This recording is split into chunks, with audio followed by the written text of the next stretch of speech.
Abra em Gênesis, capítulo 14.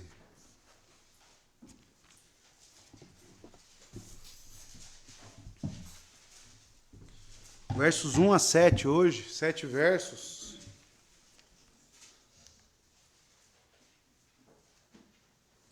Mas fique tranquilo, 7 versos. Procurarei ser objetivo. Que às vezes a pessoa pensa, nossa, o pastor às vezes prega em um verso e dura 1h30 a pregação. Imagina 7, né? E já fica até com medo aí que hora que vai sair. Mas fique tranquilo.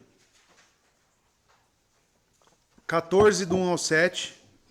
Vamos à primeira leitura. Você acompanha na sua Bíblia? Farei aqui a leitura na King James. 14, do 1 ao 7 diz o seguinte: E aconteceu nos dias de Anrafel, rei de Sinar, Arioque, rei de Elazar, Quedorlaomer, rei de Elão, e Tidal, rei de nações, que estes fizeram guerra a Bera, ou Bera, se tem acento, dependendo da sua tradução, rei de Sodoma, e Birsa, rei de Gomorra, e Sinabe, rei de Admá, e Semeber, rei de Zeboim, e o rei de Bela, que é Zoar. Todos estes foram reunidos no vale de Sidim, que é o mar de Sal. Eles serviram 12 anos a Quedorlaomer, e no 13º ano se rebelaram. Verso 5. E no 14º ano veio Quedorlaomer e os reis que estavam com ele, e feriram os refaíns em Asterote Carnaim, e os Suzins em An, e os Emins em Savé Kiriataim, e os Oreus no seu monte Seir, até El-Parã, que fica junto ao deserto. Verso 7 último. E eles retornaram e vieram a Enmispat, que é Cádiz, e feriram toda a terra dos amalequitas, e também os amorreus, que habitavam em Azazon Tamar. Né? Não fique assustado, tá, com todos esses nomes. Faremos aqui um esclarecimento sobre o que está ocorrendo, mas hoje falaremos sobre a campanha dos 4 reis do Oriente. Não, precisa ir lá. Precisa ir lá e pedir por gentileza. Vamos orar? Feita a leitura, que Deus nos conduza e nos auxilie aqui neste momento. Vamos orar. Santo Deus e Pai, te louvamos, te agradecemos por tudo que tens feito aqui já. Te agradecemos por este culto, pelo dia do Senhor, pela graça concedida, pela EBD, por tudo que o Senhor tem feito por nós. E nesse momento, pela sua palavra, que será exposta a cada um de nós. Talvez nomes desconhecidos aqui para muitos, mas que possamos, Deus, ter clareza sobre o seu texto, entender o que está acontecendo, principalmente para o que vem depois focalizado em Abrão. Que o Senhor nos ajude, que o Senhor nos conduza, que Cristo reine sobre nós e possamos, Deus, sempre estar sendo conformados a Ele. Que também o Senhor comunique o arrependimento e a salvação àqueles que ainda não creem. É o que eu te peço, Deus, porque sei que a sua palavra é suficiente e eficaz para isso. Louvado seja o seu nome. Assim pedimos e agradecemos no nome santo de Jesus. Amém. Começamos então mais um capítulo, tá, de Gênesis. E nós vimos no último capítulo, capítulo 13, que o tema central do capítulo 13 foi a separação, correto, de Ló e Abrão. Nós vimos as motivações, tanto de Ló e principalmente Abrão, que zelava pela paz. E agora nós veremos, no capítulo 14, algumas consequências disso tudo. Principalmente agora, nessa introdução, que falará sobre a guerra que se inicia no local a qual Deus prometeu que seria a terra, né, que Abraão desfrutaria juntamente com a sua descendência. Então, a primeira coisa que já devemos pensar é: Abrão recebe uma promessa, lá em Gênesis 12, verso 1 e 3, o pacto abraâmico. Ele recebe isso, E ele vai em obediência a esta terra, mas ele encontra ela de que forma? Habitada por povos pagãos. Os cananeus estão ali. Ele também agora verifica que além dela estar sendo habitada e de não ser dele, uma guerra está ocorrendo. E logo pensamos, se Deus faz uma promessa para mim, logo tudo vai dar certo. Logo tudo ocorrerá bem. Mas nós esquecemos que Deus testa a nossa fé. Nós esquecemos que no percurso da obediência, em meio às promessas, nós somos totalmente forjados por Deus. E mais uma vez, pense em Abrão, chegando nesta terra agora, perdendo o seu ente querido que é Ló, e uma guerra começando a aparecer lá. Então, amados, mais um ponto que a fé de Abrão é testada. Mas apenas um panorama aqui. O ponto central do capítulo 14 é o resgate que Abraão fará para o seu sobrinho Ló. E isso nos prova que mesmo com a separação dos dois, ele ainda guarda em si sentimentos tenros pelo seu sobrinho. Então veja, nós veremos a fidelidade de Abrão. A guerra desses reis é o cenário para todo esse relato que está no capítulo 14, tá? Tanto que o título da minha mensagem é a campanha dos 4 reis do Oriente. Ló aqui estabelecerá um contraste de Abrão de 2 formas nesse episódio. Primeiro, ele é a figura passiva, ele é uma figura impotente, comparada com o corajoso campeão Abrão. Segundo Ló, é incompetente como chefe de uma família que não consegue manter suas posses em comparação a quem? A Abrão. Que concebe um plano bem-sucedido para se recuperar, inclusive ele e todas as suas posses. No contexto do capítulo 13, né, o rapto mostra que a separação de Abrão significa perder proteção divina. Então, um pano de fundo sobre o capítulo 14 é este. O contraste da derrota de Ló, que se apartou de Abrão, para a vitória e o sucesso de Abrão, que se mantém com Deus, que se firma nas promessas do Senhor e assim continua sendo abençoado. A estrutura deste capítulo, né, é composta por algumas seções. Nós vemos do 1 até o 12, do verso 1 até o 12 do capítulo 14, a guerra dos reis. Nós vemos dos 13 ao 24 o encontro de Abrão com esses reis. Mas, primeiramente, os versos 1 a 12 fornecem a narrativa extensa, sem diálogo, que delineia as 2 facções em guerra. E aqui, para mim, é um tanto difícil, né, pregar aos irmãos, porque eu estou falando de reis, reinados e uma guerra, né? Talvez não tenha tantas aplicações como os irmãos tenham se acostumado. E isso é normal no texto bíblico, tá? A Bíblia continua sendo suficiente, eficaz, fala aos nossos corações, mas uma vez você vai comer um prato com uma picanha. Às vezes você vai comer um arroz e feijão com ovo. Mas ainda assim é um alimento, tá? Não menosprezando e diminuindo a palavra de Deus. Não é isso. Mas que talvez as aplicações às vezes sejam diminuídas em comparação, né? Por exemplo, vocês vão ver em Atos hoje quantas aplicações vão surgir, né, na prisão dos apóstolos. Mas não deixa de ser importante para nós o que nós veremos, tá bom? Então veja, todos os reis aqui estarão entrando em uma batalha, que serão citados, mas uma coisa que nós devemos destacar é que esses reis têm uma mesma origem. Lembrando que toda a raça humana descendeu de 3 filhos de Noé. Estão lembrados? Que são quem? Cã, Sem e Jafé. Quem seria o escravo? Quem seria dominado, subjugado sobre os 2 irmãos? Porque um habitaria nas tendas de Sem e um foi amaldiçoado, né? E toda a sua descendência serviria, né, de escravos, ou seria subjugado pelas outras descendências. E nós vemos, quero que os irmãos já anotem isso, prestem atenção, que aquilo está se cumprindo aqui, tá? Porque veremos a descendência principalmente de Quedor Laomer, que é o principal rei aqui, tá? Porque ele vem de Elão, e nós veremos que Elão, já vimos na verdade, ele é descendente tá? De Sem. Ele é semita. Então tudo indica então que ele está cumprindo aqui o que se foi estabelecido.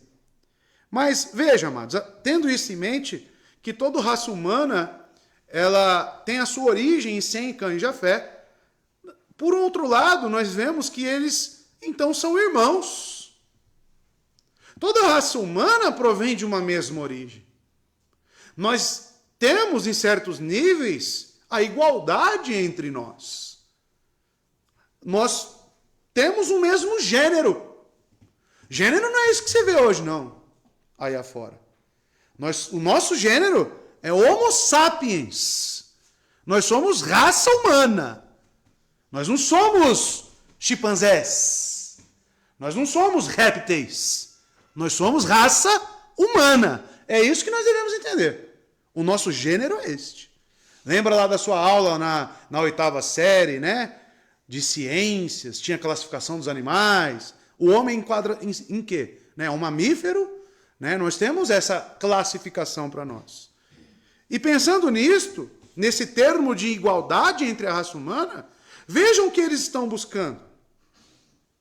Eles estão agindo aqui, amados, por ambição, prevalecendo de tal modo, assaltando uns aos outros de todos os lados, com espadas, armaduras, e cada um tentava subjugar os demais. Por isso mesmo, enquanto vemos os nossos próprios dias, príncipes furiosos, reis, governantes, presidentes, enraivecidos e agitando a terra com todo o seu poder. Lembrando-nos de que o mal é coisa antiga. Esse texto nos mostra isso. Por isso que nós lemos na confissão a questão do pecado, porque isso será enfatizado aqui hoje. Visto que o desejo pelo domínio é algo que já acompanha essa nossa pecaminosidade. Lembram-se de Babel? O que eles queriam? Ser poderosos, ter um nome, né? Serem relevantes na humanidade. E todas as eras, em todos os tempos, os homens têm agido dessa forma. E têm se prevalecendo assim. Ainda hoje, nós temos guerras acontecendo. A Ucrânia. E qual que é a motivação? Eu não sei quantos aqui se aprofundaram naquela questão. Mas a Ucrânia tem um papel, justamente numa região portuária da Ucrânia, fundamental. E o que está em jogo ali é justamente uma questão de poder. É uma questão de recursos. Como se a Rússia fosse pobre, né? Como se a Rússia estivesse passando fome, fosse uma África da vida. Mas eles estão lá. E apenas essa introdução, para que os irmãos entendam um pouco mais, vendo alguns comentários, inclusive de um soldado, porque a Ucrânia está sendo abastecida por soldados de outros países. Ele foi lá e ele foi num podcast e estava dizendo que a Rússia é tão má, que se ela vê que vai perder a guerra, ela vai destruir aquele lugar. Ela vai tornar aquele lugar inabitável. É aquela questão, se eu não posso ficar, ninguém vai ficar. Como que eles vão fazer isso?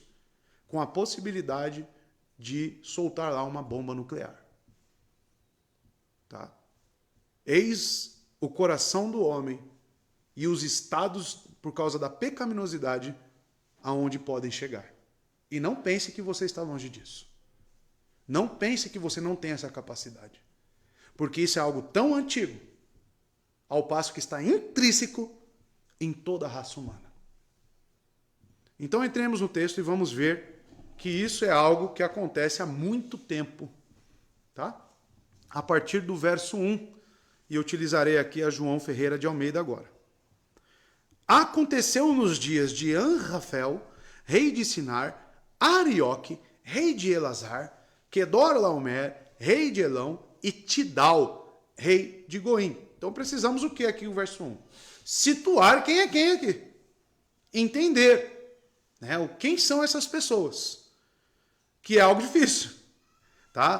Consultando, lendo, vendo os comentários, né, encontrei muitas coisas, mas os próprios teólogos, pela antiguidade, né, pela escassez de documentos, inclusive secundários, existe uma dificuldade de identificar esses povos aqui. Mas vamos lá. Aconteceu nos dias de Anrafel, rei de Sinar. Então, o primeiro que nós encontramos aqui é Anrafel, que significa o nome dele, né? Aquele que anuncia a escuridão. O nome dele significa isso. Tá? Ou também, queda do que anuncia. Tá? Então, veja, Anrafel parece ter sido um nome, inclusive, semítico. Da descendência, então, de Sem.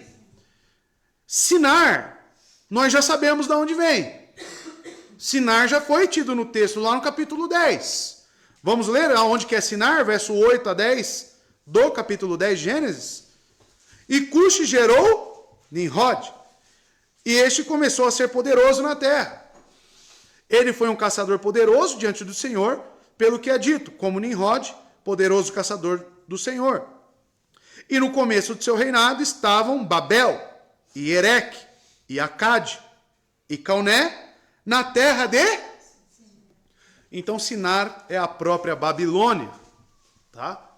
Então, este rei Anrafel é um rei que vem da Babilônia. Hoje é o Iraque atual, tá bom? Anrafel, alguns têm como Ninhas. Ninhas é com Y, né? Um termo. Como os escritores judeus geralmente dizem. Embora mais provável, né, seja o filho de Ninos com Semíramis, o neto de Nimrod. Tá? Esse aqui. Ou melhor, algum pequeno príncipe ou vice-governador de Sinar, sob rei da Babilônia, visto que, embora nomeado em primeiro lugar, ele não foi o principal nesta guerra, tá? Então, porque às vezes nós vemos os primeiros a serem citados, e isso é de uma gramática hebraica, eles terem uma preeminência, né? Eles terem uma importância, mas não é o caso aqui. Ele está junto nessa confederação de reinados, mas ele não é o principal. Mas então você já pode anotar. Primeiro reino envolvido na guerra, Babilônia. Aí você pensa, Babilônia era forte? Como é que era o poderio militar da Babilônia? E tudo isso vai se construindo um pensamento, por quê? Eu quero que os irmãos pensem que quem derrotou esses reinos depois? Esses reis. Quem derrotou? Abrão. Abrão? Aí eu penso, Abrão era treinado em guerra? Nós vimos que muito provavelmente ele era um astrólogo. Mal sabia pegar uma espada. E ele derrota esses reis. Primeiro, Babilônia.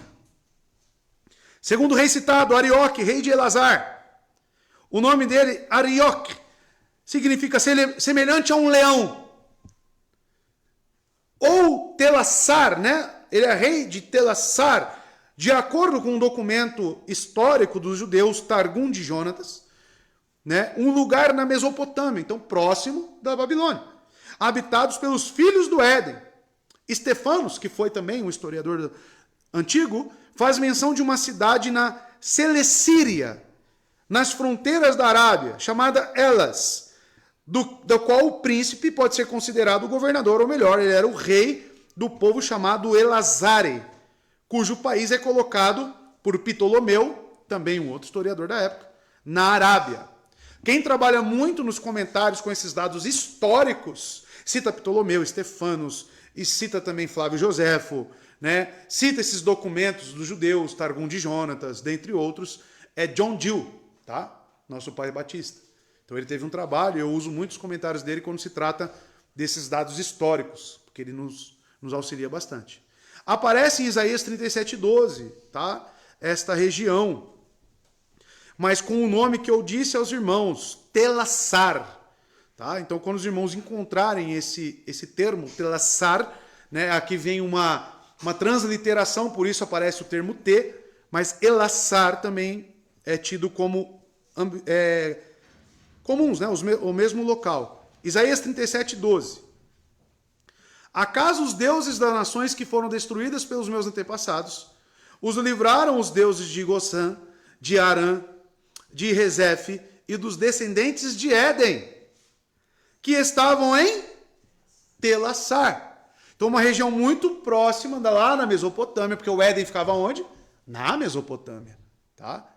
Os rios ali, Tigres, Eufrates, lembram daqueles rios que davam uma posição geográfica do Éden? É nessas regiões que está esse rei Arioque, tá bom? Hoje, né, é colocado como Arábia, né? Atualmente é Arábia. Kedorlaomer é o terceiro, tá? Ele é rei do local chamado Elão, ou rei dos Elamitas, como a versão latina Vulgata. Elão é o sudoeste do Irã atual. Este parece ter sido o príncipe mais poderoso da época. Então aqui é algo que o irmão já deve se preocupar. Kedorlaomer, ele tem uma preeminência. Ele é o principal dos reis. Kedorlaomer, tá? A quem os 5 reis de Sodoma esteve sujeito a este rei Kedorlaomer, como os irmãos verão na construção do texto, fornecendo tributos. Você vê isso no 4. Porque a rebelião dos reis de Sodoma, né, os 5 reis, é justamente contra Kedorlaomer. Então veja, eles se rebelaram e para subjugá-los novamente, ele apareceu, com outros 3 reis sendo aliados de Kedorlaomer. Mas Elão é o mesmo aqui que nós podemos ter como a Pérsia, como muitas vezes significa.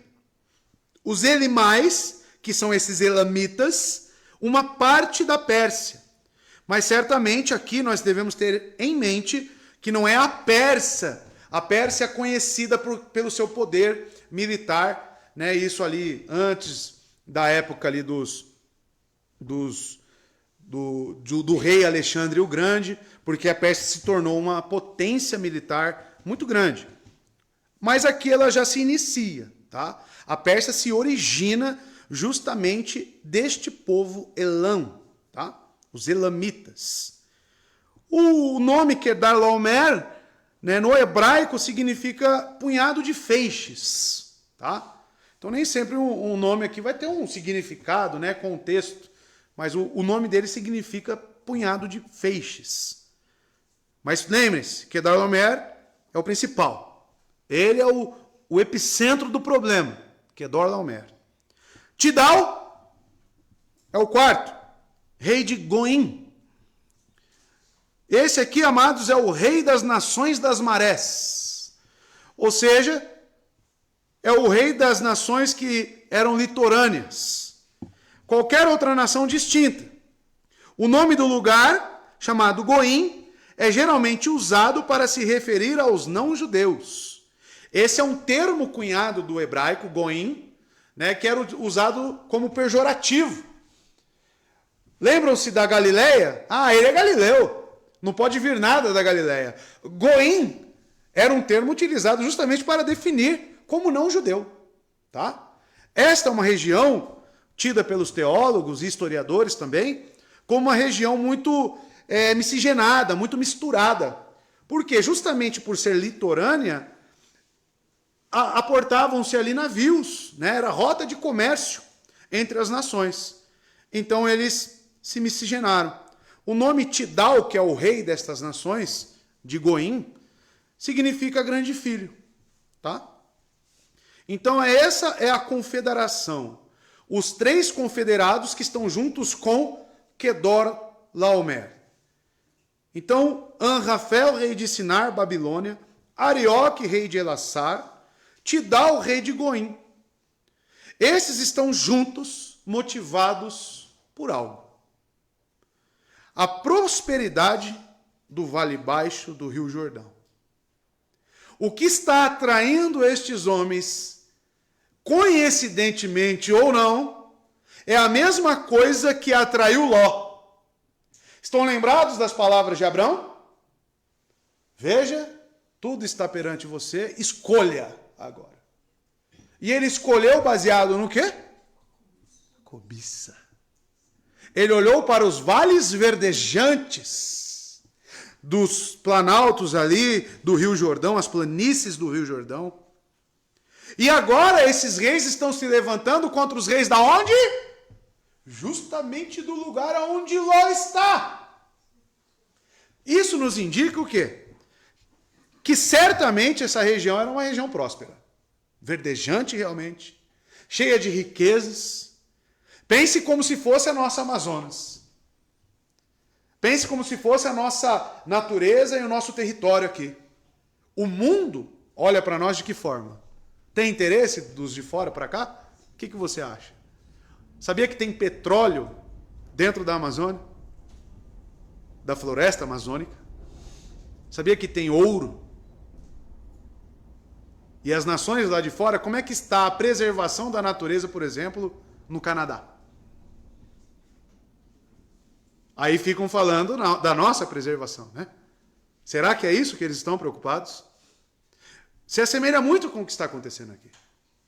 Eles estão olhando para um local próspero, eles estão olhando para um local onde pode fornecer recursos para eles. É a obtenção de poder. Então, o que une Ló com esses reis aqui é justamente o interesse para suas possessões. A cobiça também é revisitada aqui. Então, a prosperidade do Vale Baixo do Rio Jordão atraiu não somente Ló, mas também chamou a atenção de 4 reis que estavam centenas de quilômetros ao norte e ao leste, onde os caminhos da cobiça podem nos levar, irmãos? Em guerras. O que é interessante é ver que Ló, quando pensa que lá eu ficarei tranquilo com a minha família, Ló, quando pensa que ali eu vou ter recursos para as minhas posses, para os meus animais, ali é onde eu vou obter um crescimento, talvez eu me torne uma potência ainda maior do que Abrão, porque tudo é propício. Mas se esquece que a cobiça, a forma como nós tomamos nossas escolhas, talvez nos leve para caminhos que outros também queiram a mesma coisa que eu. E é justamente o que está acontecendo. Quantas vezes, irmãos, as nossas decisões são baseadas no que nós podemos nos favorecer, no que nós podemos angariar, do que nós podemos receber. Muitos utilizam o próprio cristianismo com essa base. No cristianismo, se eu estiver firme na igreja, se eu estiver firme com Jesus, eu terei tudo. Lembre-se que Abraão, ele está firme com Deus, mas até o momento não está recebendo nada. Sua mulher é estéril, a terra não é sua, e agora tem uma guerra. A fome já veio sobre essa terra. E ele permanece com o quê? Com a sua fé. Então tome cuidado com as decisões que você toma, tirando por base Ló, que tomou uma decisão baseada na cobiça, só que levou ele para um caminho que agora o tornará prisioneiro de guerra. A cobiça que ele tinha nos olhos e no coração também estava sobre esses reis. Tiago, capítulo 4, verso 1 e 2, explica o porquê dessa guerra.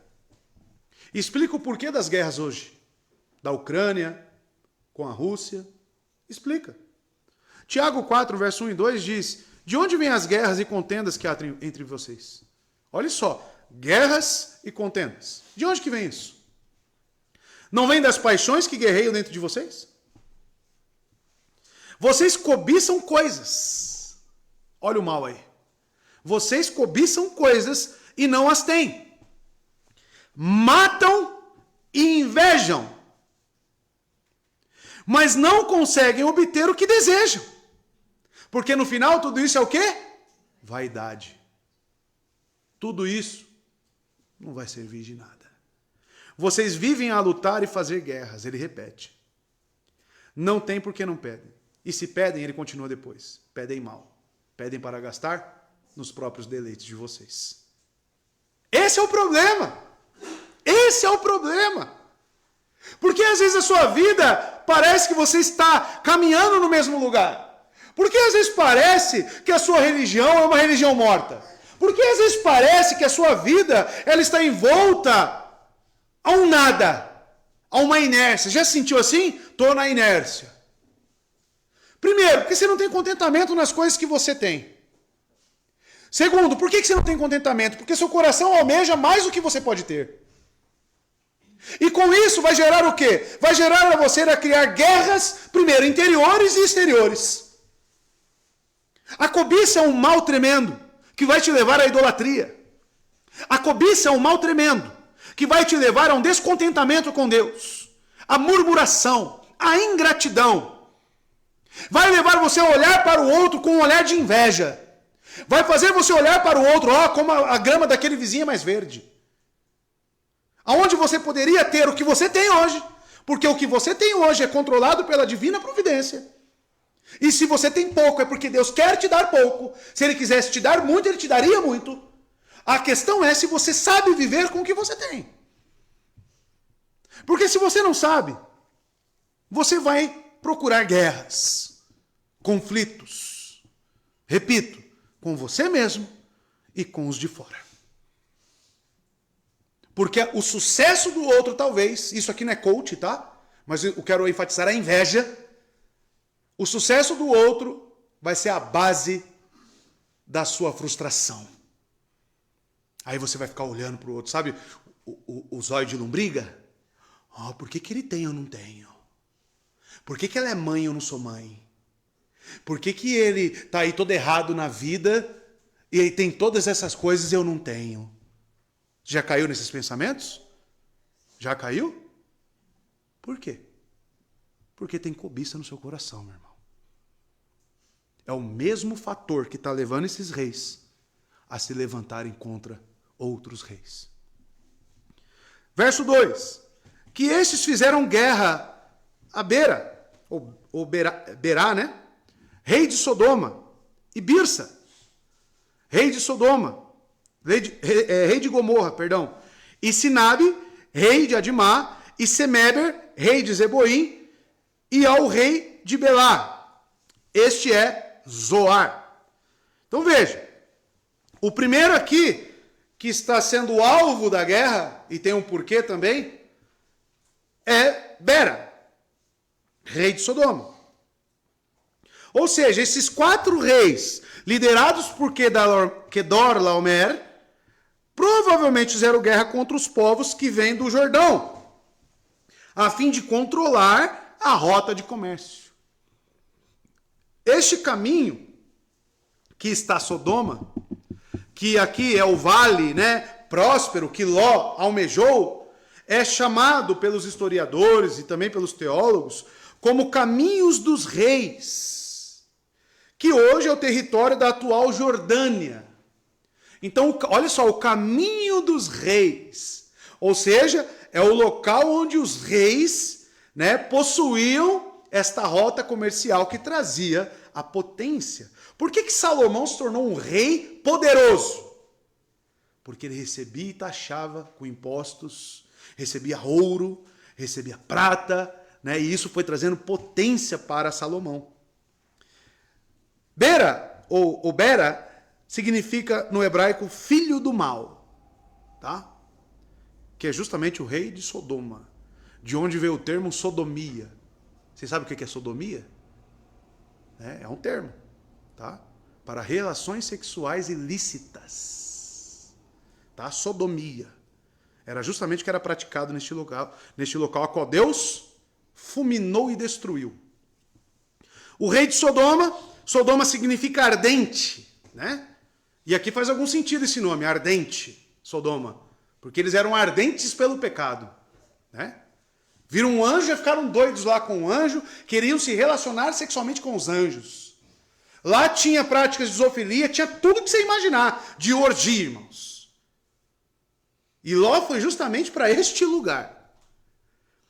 Veja, amados, uma cidade dos cananeus. Quem habita aqui é os cananeus. Geralmente ligada a Gomorra. Uma cidade que também está nessas planícies do Jordão. Que com as 4 seguintes formava, né, uma pentápolis. Ou 5 cidades de uma planície. Tá bom? Então essas 5 cidades ficavam nessa região. que serão citadas aqui. Então são 5. Primeira, né? Bera, rei de Sodoma, ou Bera. Birza, rei de Gomorra. Que significa aqui o nome Birza? Com iniquidade. Então, olha só. Primeiro é filho do mal. O segundo, com iniquidade. Né? Significa o nome dele. É o rei de Gomorra. Gomorra significa submersão. Então, ou seja, é a cidade que está submersa, ardente em pecado, nessas regiões, com esses reis. Então, este é o rei de Gomorra, tudo regiões próximas aqui da planície do Jordão. Aí o terceiro, Sinabe, rei de Admá. Sinabe significa o esplendor do pai. Rei de Admá. Admá significa terra vermelha. Uma terceira cidade situada na mesma planície. Semeber, rei de Zeboim. Ou Shemeber, né, que significa voo alto. Zeboim significa gazelas. Tá? Então, uma região, né, provavelmente que tinha, né, farta, né, e tinha muita prosperidade nessa questão até mesmo de animais. É a quarta cidade da planície. E a quinta, né, que é o rei Bela, que é de Zoar. Posteriormente chamada por Ló, sendo uma pequena cidade, lá no capítulo 19 e 20. Mas antes, Bela ou Belá, o nome de seu rei, não é mencionado. Né? Percebam, rei de Belá. Só fala do local, não fala do rei. Tá? Sendo uma pessoa sem grande destaque e importância em sua pequena cidade. É uma cidade pequena, tá? Mas está contabilizada contra, né, nessa guerra que se situará. A listagem inclui rei de Bela, tá? Que era o antigo nome da cidade de Zoar, e Moisés ele relata isso entre parênteses. Então o quadro espiritual da região é qual? O que nós sabemos sobre essa região da planície do Jordão? Nós sabemos que é fértil, isso foi enfatizado, tem recursos, tem prosperidade. Isso nos faz pensar o quê? Porque qual que é o quadro espiritual destes que ali habitam? A oração de Abraão a Deus, quando ele fala, vou destruir Sodoma. Mas se ali tiver 50 justos, tinha? 20? 10? Tinham quantos justos? Só livrou Ló e sua família. Esses reis compartilhavam de tanta prosperidade que em proporção, o que vinha? Aqui está o perigo das riquezas, que a Bíblia tanto condena. A Bíblia não condena o dinheiro. Ela condena o quê? O amor ao dinheiro. Aqui está o problema de a sua vida ser próspera. Aqui vem o problema da teologia da prosperidade. Você vai ser vencedor, né? Não aceita essa situação na sua vida. Né? Ou seja, eles pregam que você precisa ser próspero para ser crente. E qual que é o grande problema e qual que é o grande perigo disso? Olhando para a região aqui das planícies do Jordão, onde estão situadas essas 5 cidades, que ao passo que eles eram prósperos, eles eram também autossuficientes. Ao passo que eles eram prósperos, tinham tudo com facilidade, eles também tinham desejos desenfreados, despertados. Que ao passo que eles eram prósperos, eles também anulavam Deus de suas vidas. A prosperidade pode trazer uma facilidade, que o seu coração já tem uma inclinação para as coisas da carne, em que você não dependa mais de Deus. Para que você se torne cada vez mais ocioso. Para que você, com essa ociosidade, pense cada vez mais em atrocidades. E cada vez mais você cometa atos libidinosos, imorais, como é característico dessa região e essas cidades. Então, cuidado. Porque a quem muito é dado, muito é cobrado. Essa prosperidade vem das mãos de um só, que é o Deus soberano.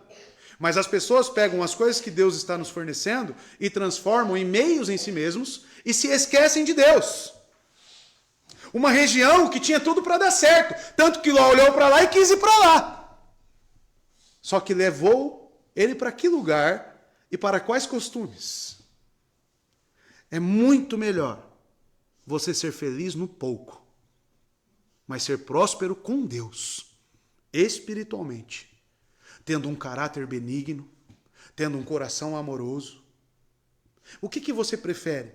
Viver numa mansão em Alphaville e se esquecer de Deus e ter uma vida completamente contrária às Escrituras, mas carregar o título de cristão? Ou morar numa casinha simples, numa casinha onde só caiba você, sua mulher, seus filhos? Simples, simples, mas cheios de Deus. O que é melhor? Será que essas coisas podem comprar a paz que nós temos com o Senhor? Será que nós temos que assimilar ser próspero espiritualmente com bênçãos espirituais? Isso é um erro. Mas eu também digo que você pode sim ter as coisas deste mundo e ao mesmo tempo ser uma pessoa que dedica-se ao Senhor. Nós temos exemplos. Quem forneceu um túmulo para o nosso Cristo? José de Arimateia. Provavelmente o dono lá do jardim, do Getsemane. Então era uma pessoa abastada. E ele tinha um coração voltado para o Senhor. Mas o problema é a dificuldade que a prosperidade pode nos trazer. E que eu digo, pouquíssimos estão preparados para isso. Pouquíssimos. Justamente porque não tem um coração pronto. Verso 3. Todos esses se ajuntaram no vale de Sidim, que é o mar salgado. Qual que é o mar salgado hoje? Mar Morto. Tá? Então, como alguns teólogos, liberais falam que Gênesis é um livro alegórico, né? Gênesis é um livro histórico. Está dando informações geográficas para nós. Estão percebendo? Tá? Desde o início. Porque falam que o Éden era uma fábula. Tudo para justificar que o Éden é uma fábula, né? Os teólogos liberais vão por este caminho. Mas perceba na narrativa de Moisés que ele fornece dados geográficos. Isso prova que não é uma narrativa alegórica. Todos esses se ajuntaram no Vale Sidim, ou seja, aonde ocorreu a guerra, aonde que eles se rebelaram um contra o outro, né? Todos esses se juntaram no Vale Sidim, ou seja, de campos ou terras lavradas, um vale frutífero, abundante em milho, jardins, paraísos, como também o Targum de Jonas, documento judaico, sendo cheios de jardins e pomares. Era como o jardim do Senhor, assim como o Éden. Agora, os 5 reis acima, como todos eles habitavam na planície, eles entraram em uma confederação, eles se ajuntaram aqui e se reuniram, juntaram suas forças neste vale para se oporem aos 4 reis que vieram fazer guerra com eles. Tá? Já viu aqueles filmes medievais? Eles se preparando para a batalha. É neste ponto que eles se reúnem. Essas 5 cidades para se levantarem em guerra. Que é o mar Salgado. Depois assim chamado, não neste momento. Porque é colocado em parênteses, porque Moisés ele escreve no seu tempo. Tá? Ele está situando os judeus sobre a atualidade. Como eu falo aos irmãos, isso aqui é na atual Turquia, isso aqui é na Arábia hoje, né? São pequenos parênteses que nós fazemos. Moisés já fazia isso no seu relato. Tá? Para os judeus entenderem, é no Mar Morto. Foi lá que teve essa guerra. Mas antes, tudo indica que era um local saudável. E não sei quantos aqui já tiveram curiosidade de ver o Mar Morto. Tem peixe no Mar Morto? E ao redor? Tem plantas? Não tem nada. Esta região se tornou uma região árida. Uma região sem vida. Isso também já nos trouxe, eu pensando no sermão, que aquilo que é próspero hoje, amanhã pode deixar de ser. Pela providência de Deus. Ou seja, aquilo que você cresce o olho hoje, amanhã pode nem existir. Então o que cabe a nós? Viver um dia de cada vez, e basta cada dia o seu mal. Buscar viver um dia de cada vez no temor ao Senhor com o que eu tenho. Porque aquilo que você tanto almeja, você não sabe nem se você vai estar vivo amanhã. Assim como essa região deixou de ser fértil, deixou de ser próspera, e se tornou um mar salgado sem vida. E é interessante que lá tem umas, como se fossem umas pérolas de sal, né? uns pedriscos, mas é puro sal que tem lá. Puro sal. E você sabe o que sal significa, amados, no Antigo Testamento? Você sabia que o sal ele era utilizado, inclusive, nos sacrifícios dos judeus? Como algo que purifica? Quando a mulher de Ló se transforma em estátua de sal, por que uma estátua de sal? O que aquilo simboliza? O que significa o sal? Jesus fala no Novo Testamento, vocês são sal da terra. Quais são as propriedades do sal? Purificação, preservação. Quando Deus transforma essa região em um mar de sal, quando Ele fulmina Sodoma, Ele purificou aquele lugar. Ele purificou e ainda deixou as marcas. Assim como Ele deixou o arco-íris, Ele continua deixando as suas marcas. Pense nisso. Mar salgado, vale de Sidim. Verso 4. 12 anos haviam servido a Quedorlaomer. Falei que o Quedorlaomer era o principal? Mas ao 13º ano, rebelaram-se. Então veja, o texto nos informa que essas nações da planície do Jordão eram subservientes a Quedorlaomer. Elas serviam. O que significa servir? Eles tinham tributos, eles enviavam recursos para Quedorlaomer. Afinal, eles eram uma região próspera, né? Mas no 13º ano eles se rebelaram. Depois de 12 anos servindo aos reis do Oriente, os reis da cidade sul do Mar Morto se rebelaram. Os reis, então, responderam a esta rebelião, principalmente Quedorlaomer, com uma campanha militar. Mas, primeiramente, levaram seus exércitos para o vale de Sidim, a fim de manter o controle sobre Arabá e Cádiz, tá? Que é justamente a rota comercial. Então, aonde esse vale do Sidim é uma rota que vai obstruir a vinda desses outros reis. Tá? Por isso que é ali que eles montam campanha. O motivo da guerra, então, é dado por Moisés aqui no verso 4 para nós, tá? Que é justamente a revolta, a rebelião. E o que esperar de um povo, né, que não se submete a Deus, certamente não se submeteria a ninguém mais. Tá? Isso mostra a arrogância do povo. Nós sabemos que em Romanos nós devemos se submeter às autoridades, aos magistrados civis. Correto? Então isso é algo inerente a nós. Mas tem limite essa submissão? Tem. Qual que é o limite? É a nossa palavra, né? A palavra de Deus. Então veja, o motivo da guerra foi a revolta, eles se rebelam. Os sodomitas eram a prosperidade de Canaã, que é os filhos de Cã, a quem Noé tinha designado como servo de Sem, de quem Elão descendia. Vamos lembrar? Capítulo 9, verso 25. 9, 25, volta lá. Para as descendências.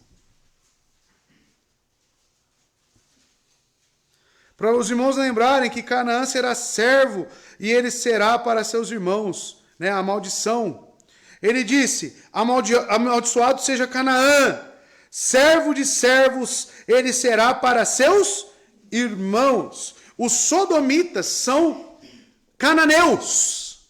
Esses cananeus descendem de Cã. E existe essa promessa aqui de Deus, onde Noé foi o oráculo. Tá? Então percebam o que está acontecendo aqui. É um cumprimento da vontade justa e soberana de Deus. No 13º ano, começando a se cansar da submissão, eles se rebelam. Negam seus tributos. Tentam se libertar do jugo e recuperar sua antiga liberdade. Uma das coisas, amados, que um coração impenitente mais tem é a defesa pela sua liberdade. Hoje existe um grande tema que está sendo debatido, que é a liberdade de expressão, correto? No país. Esse é um tema. Mas nós devemos pensar, a minha liberdade, ela é uma liberdade para quê? Muitos querem a liberdade para se rebelarem contra Deus. contra as autoridades desta terra. Então a minha liberdade, eu tenho que entender que ela deve ser subserviente a Deus. E eu devo pensar que, à luz das Escrituras, essa minha liberdade, ela tem limite? À luz das Escrituras, o que você acha? Ou você é livre para fazer o que você quer? Então cuidado, irmãos, com as coisas que nós defendemos. Cuidado, se a sua liberdade, ela não é sinônimo de rebelião. Rebelião. Tá bom? Nossa liberdade nunca pode ser um pressuposto para se rebelar. A nossa liberdade nunca pode ser... Não, eu não estou dizendo aqui que eu sou a favor de ditaduras também. Mas eu quero que, à luz da Bíblia, você entenda a sua liberdade até onde que ela vai. Eu sei claramente que a Bíblia não me permite fazer tudo o que eu quero. Pelo contrário. Eu faço... eu luto para não fazer o que eu quero e justamente fazer o que Deus me ordena. Tá? Não pense que no céu será uma democracia, tá? Não pense isso. Porque nos céus tem um que manda, tem um que governa, tem um que dita o que é certo e o que é errado. Tá bom? Não tem democracia no céu.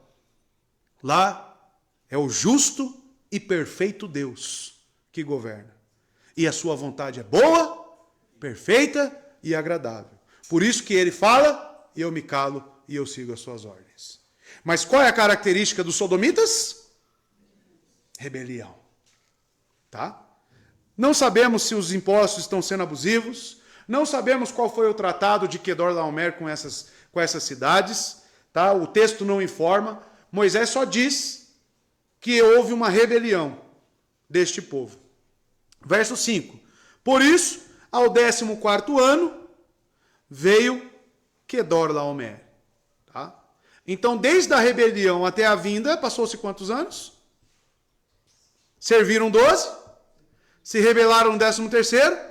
No 14º, Quedorlaomer vem em guerra.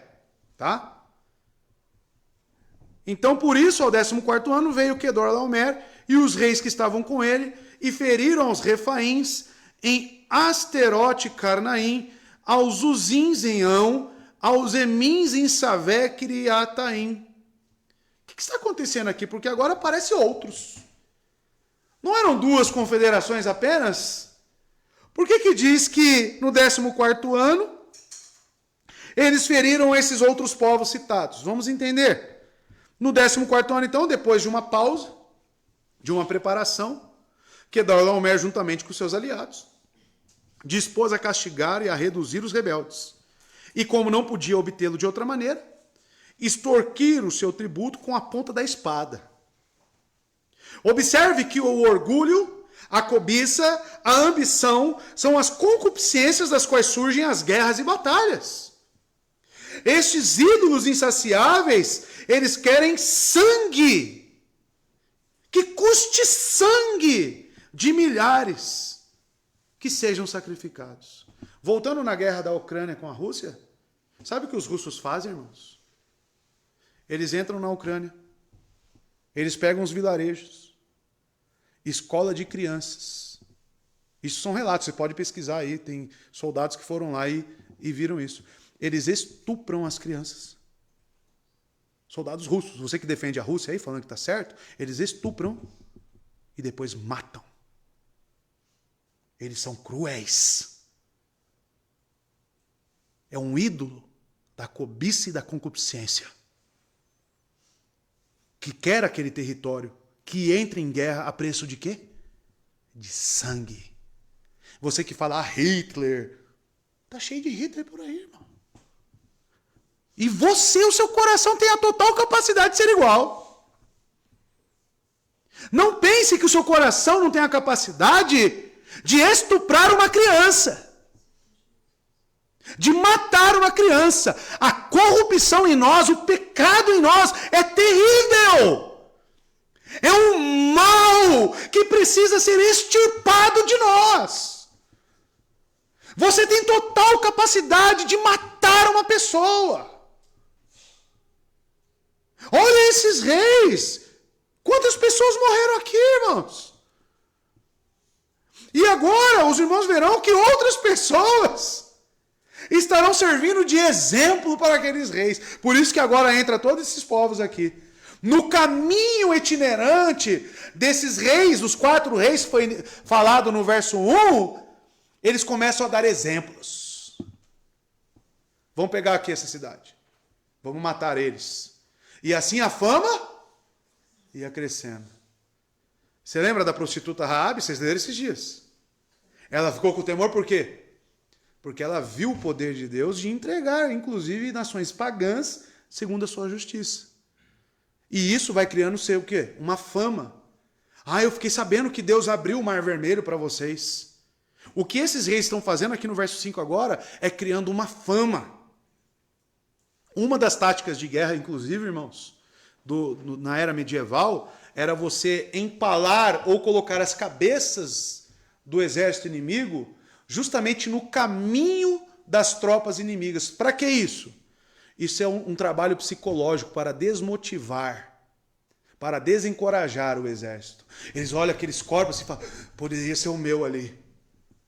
E aí a moral da tropa já vai lá embaixo. Já chega desanimado. É o que eles estão fazendo aqui. Tá? Os assírios, os babilônicos, eles tinham mais para frente, claro, tanto que Jonas não queria nem pregar em Nínive, porque ele conhecia os métodos de guerra desses povos. Os assírios furavam os 2 olhos, cortavam a língua, capavam os homens, torturavam e depois colocavam como escravos. Quando não empalavam eles, sabe o que é empalar? Já pesquisou isso? O que é empalar alguém? Tá? É como pegar um frango, a mãe do Maurício, e põe aquele espeto no frango assim, tum, de fora a fora. E pendura o camarada. Empalado. Tá? Mas antes, fura os 2 olhos, corta a língua, tortura. É isso que esses homens faziam, irmãos.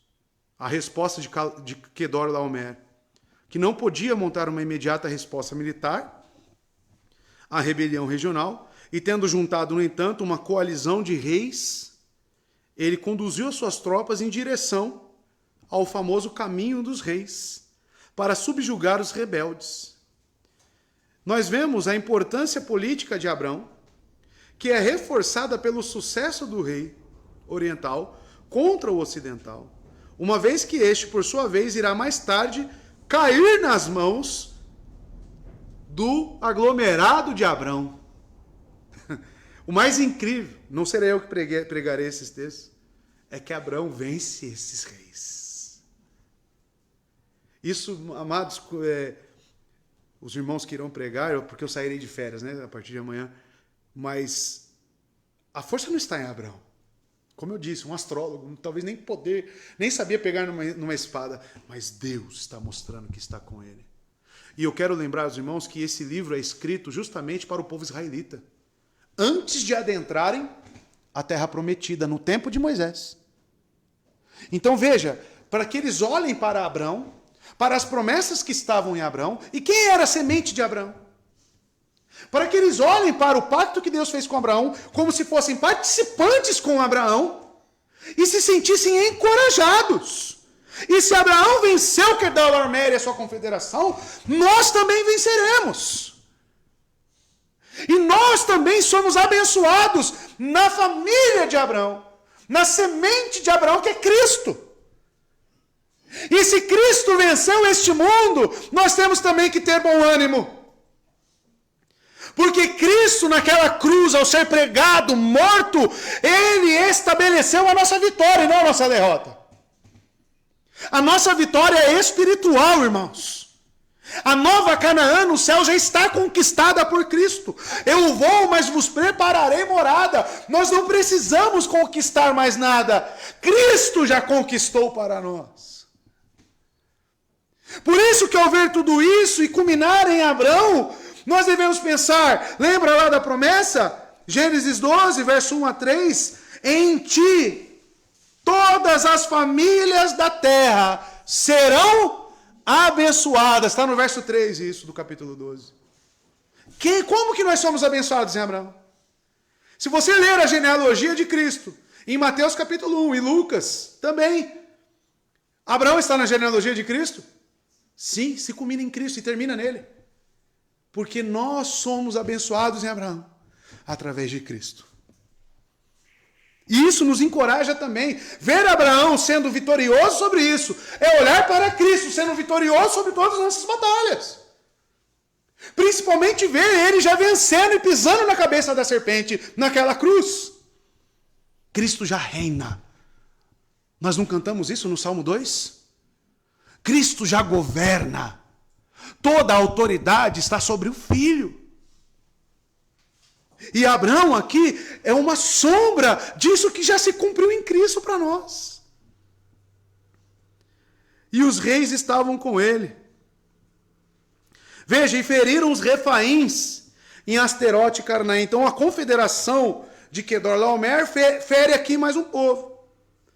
Então a descrição do itinerário e das suas impressionantes vitórias sobre os habitantes da região aumenta o entusiasmo da narrativa à medida que o exército de Quedorlaomer se dirige para Sodoma.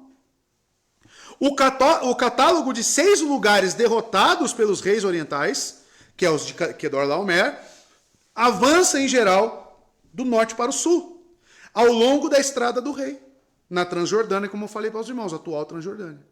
O primeiro a passar por essas vitórias é Astarote de Carnaim, em Bazã, onde residiam os refaítas.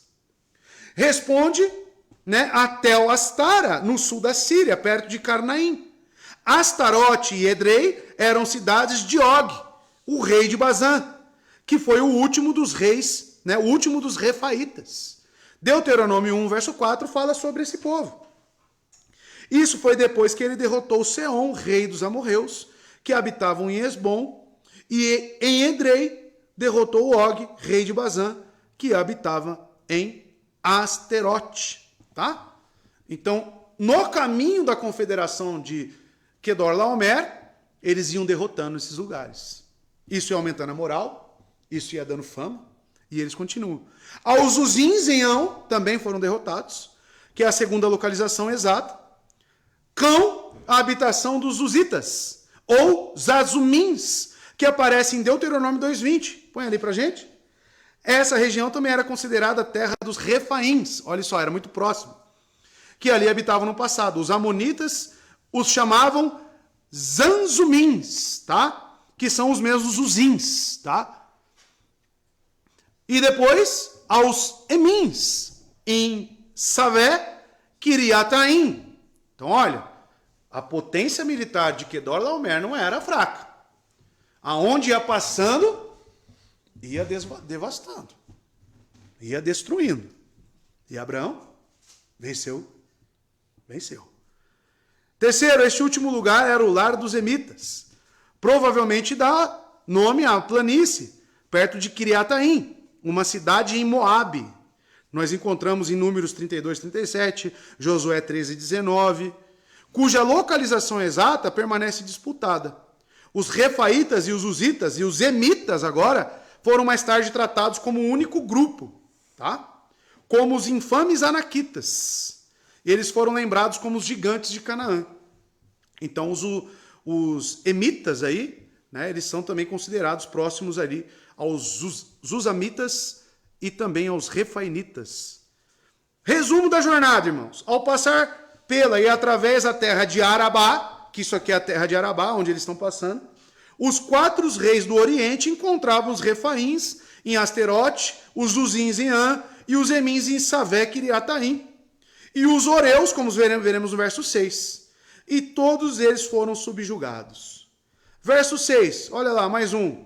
E os Oreus no seu monte Seir, até El-Parã, que está junto ao deserto. Tá? Quem são os Oreus? São os povos Horitas. Está lá em Deuteronômio 2:12. Olha lá. Também em Seir, a mesma localização, Monte Seir, antigamente habitavam os Oreus. Olha lá, olha os Oreus aí. Mas os descendentes de Esaú os expulsaram e os exterminaram, se estabeleceram no seu lugar, tal como Israel, como a terra que o Senhor lhe deu. Tá? Mais tarde, o povo de Esaú, a descendência de Esaú, vai lá e vai subjugar os Oreus. Tá? Até El-Parã, que está junto ao deserto. Então El-Parã é o nome que é dado perto do deserto. E até agora os horeus habitaram, e os 4 reis feriram todos esses que se encontravam nesses lugares. E o verso 7 e último. Depois voltaram e vieram a En-Mispate, que é Cádiz, e feriram toda a terra dos amalequitas, mais um povo, e também dos amorreus, que habitavam em Azazon Tamar. Vejam, amados, depois voltaram e vieram em En-Mispate, que é Cádiz, seguindo as suas vitórias até El-Parã, deserto. Pelo deserto, eles passaram pelo país dos amalequitas, e por isso eles retornaram e voltaram para cair sobre eles, e chegaram ao lugar chamado En-Mispate, ou chamado Fonte do Julgamento. E esse lugar para nós aqui é muito simbólico, porque ali Moisés e Arão deviam ser julgados sobre os negócios daquela fonte. Lembram-se das águas de Meribá? Né? O lugar onde houve o julgamento de Moisés, o profeta, e foi determinado pela fonte das águas da contenda, que é assim que elas... Meribá significa contenda, né? Águas da contenda. Mas parece ter sido o antigo o nome antigo do lugar, tá? En-Mispate. Esse antigo nome de Cádiz, né? Porque Cádiz aqui é colocado entre parênteses, que é Cádiz. Quedorlaomer enfrentou os amalequitas ali, derrotou eles completamente em todo o seu território, e a localização é o deserto de Parã, e na fronteira ocidental de Edom. Cádiz desempenhou um papel importante na geração do deserto, aqueles israelitas que saíram do Egito, como um lugar onde os israelitas se recusaram a entrar em Canaã. Foi em Cádiz. E, consequentemente, foram condenados a vaguear no deserto. Então, esse local era tido por Moisés um local de julgamento. Tá? E, consequentemente, foram condenados a vaguear no deserto. Os amalequitas, foram também o povo do deserto com quem os israelitas se confrontaram. Números 13, 26, olha só. Texto prova.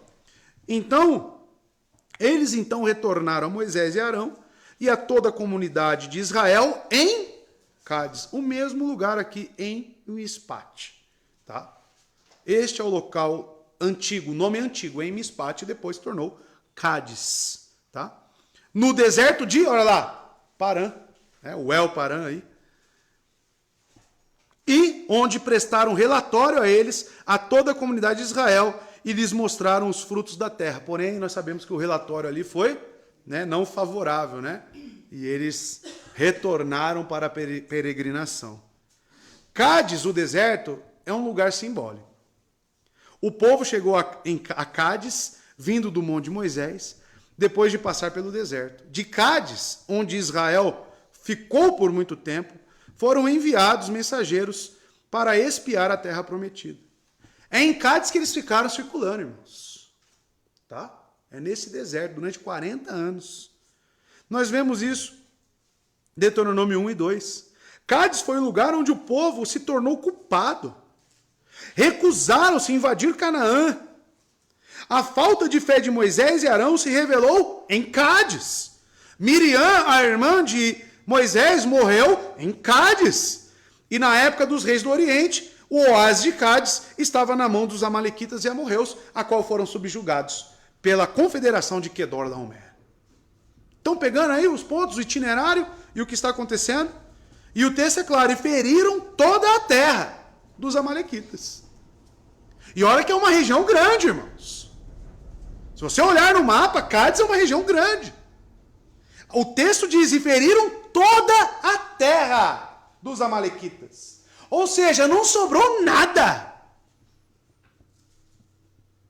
Eram inimigos notórios, irmãos. E a referência aos amalequitas nessa região pode ter sido uma atualização feita por autor para o seu público contemporâneo, ou usada para o povo anterior, cuja história mais tarde se entrelaçou com os edomitas. Ou seja, era um povo que eles conheciam. O povo de Israel prestes a entrar em Canaã, na época de Moisés, está falando, está vendo aí eles? Eles já foram derrotados. E olhe para Abraão, principalmente, nós somos a sua semente, vamos vencer. E também, né, derrotou toda a terra dos amalequitas e também dos amorreus, que habitavam em Hazazon Tamar. Tá? Então, os amorreus são parte da população pré-israelita de Canaã. Eles ficaram na lembrança do povo de Israel como sendo gigantes.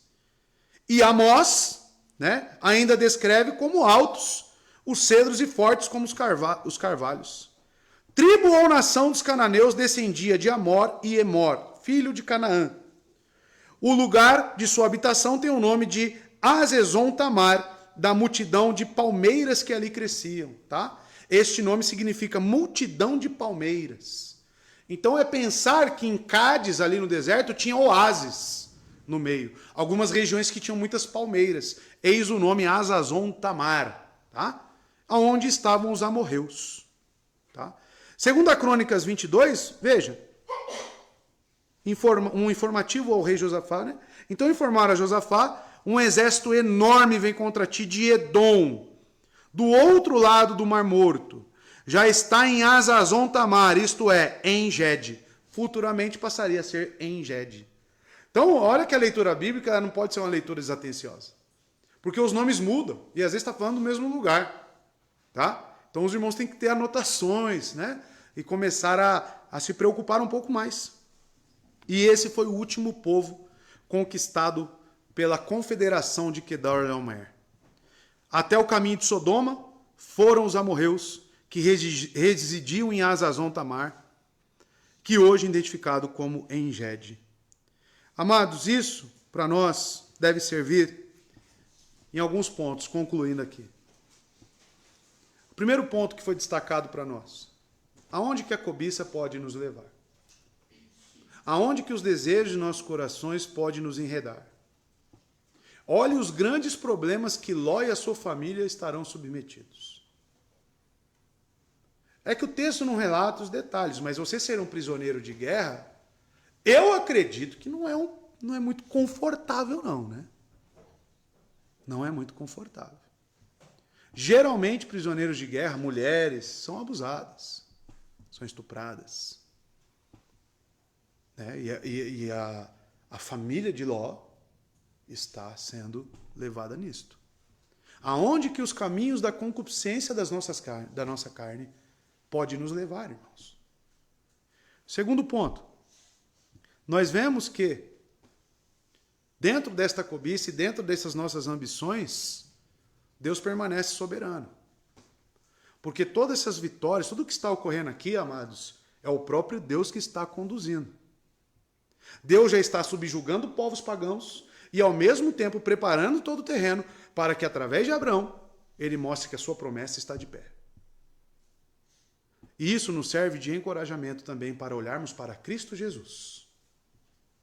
Então, os povos antigos que caíram nas mãos de Quedorlaomer foram mais tarde suplantados por Israel. Você pode ver isso em Josué 12:4, né, e também no capítulo 13, verso 12. Ou os parentes de Israel. Os edomitas suplantaram os horeus. E os filhos de Ló, os moabitas e os amonitas, suplantaram os emitas. E os usanitas, né, repetidamente. Se o pai, Abraão, conseguiu derrotar o invencível Quedorlaomer, os israelitas poderiam ter coragem de enfrentar os inimigos dos seus próprios dias. E volto a dizer, se Cristo venceu este mundo, Cristo não venceu só Quedorlaomer. Cristo venceu o mundo. Cristo venceu tudo. Ele tem a supremacia sobre tudo. O que te faz, irmão, então, ser uma pessoa derrotada? O que te faz, então, ser desencorajado? Olhe para Abraão. Creu em Cristo e venceu o invencível Quedorlaomer. O que eu digo aos irmãos é, não importa, irmãos, o que está acontecendo neste mundo. Não importa para nós quem é o nosso presidente ou quem irá ser. O que importa para o cristão verdadeiro é que Cristo reina. e que nós estamos guardados nele. E se os homens tirarem minha vida, eles não podem tirar a preciosidade de ser guardado pelo Eterno e de morar com ele eternamente. Amém? Que Deus abençoe cada um dos irmãos. Essa é a preparação, é a introdução do que se sucederá, né, com o aprisionamento de Ló e a vitória de Abrão, no capítulo 14, que os nossos irmãos Filipe e Gessé irão pregar, né, aí nos próximos domingos. Tá bom? Que Deus abençoe os irmãos.